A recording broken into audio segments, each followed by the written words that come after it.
Newsmakers. Well, I'm glad you could join us. We are in Modesto at the Great Valley Center. The president of the Great Valley Center happens to be here. His name is David Hosley.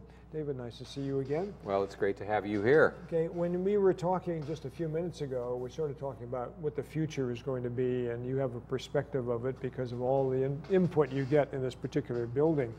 What is the future? Well, the future is one of growth here in the Central Valley. Over the next 40 years, we will double in population. And the Central Valley then is one of the fastest growing regions in the country. Okay, that's a scary kind of thing. Double. These people will be coming from where? From California. The majority of our growth is actually going to be from the families of the people who already live here. And most of that growth in the Central Valley will be from Hispanic families. And so that's due to family size. There's a cultural tradition, particularly in the first few generations of those families. And so they're going to have a lot of kids, and we'll have a lot of young people here in the Valley over the next 40 years, too. Okay, and they're going to have something to do.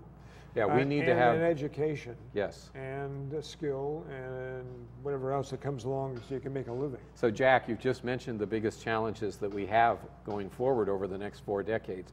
First of all, we need to have much better educational outcomes here in the Central Valley.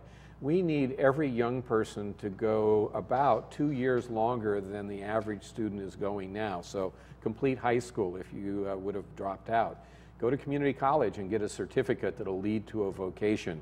Go on and transfer to a 4-year school. Go to our CSU, our UC system, or our private universities. And we're even going to have a shortage here in the Valley of over 100,000 people who we need to have master's degrees or better, because we need the people to run our businesses, be our educators, and so forth. So we've got to improve our educational outcomes. Okay, well, one of the problems I can see is that many times it's the parents who push a child to get a better education.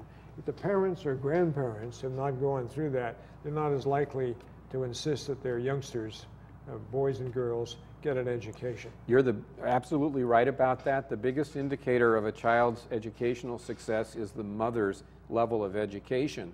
So we have to work with parents who don't have a high school degree or a college degree and emphasize to them just how important to the well-being of their family is getting a good education.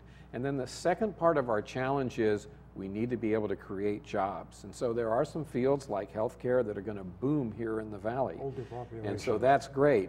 But we also face a shortage of qualified workers in healthcare, which gets us right back to education. Yeah, back to the same thing again. What about a life in agriculture? I mean, are we using, modern methods many times use less people, whether it's making cars or agriculture. That's a problem too, isn't it? It is true that we're having fewer people as technology becomes more and more a part of agriculture, but we've also had some challenges with having enough people to work in agriculture. So as we go forward, yes, you're going to see technology really impact agriculture, everything from being very precise about the water that we give to each thing that we're growing. But on the other hand, if you want to work on a dairy now, you have to be able to run a computer, because that's how they set their cycles for milking the cows and feeding them. So all of us need to improve our technology skills going forward. But ag is the economic driver of the Valley. It's going to be that driver going forward. And we are so gifted here in the Valley to have a safe, secure, and wonderful food supply right here in our backyard. So we want to support ag. Yeah, and I think, with this organization and this center and people coming together, and people like yourself are facing it and saying, this is what we need, we're going to keep going with the great agriculture that we have, and we do appreciate it. We do appreciate it. David, nice to have you here. David Hosley's been our guest. We're in Modesto at the Great Valley Center. David is president of this organization. Thank you very much for watching.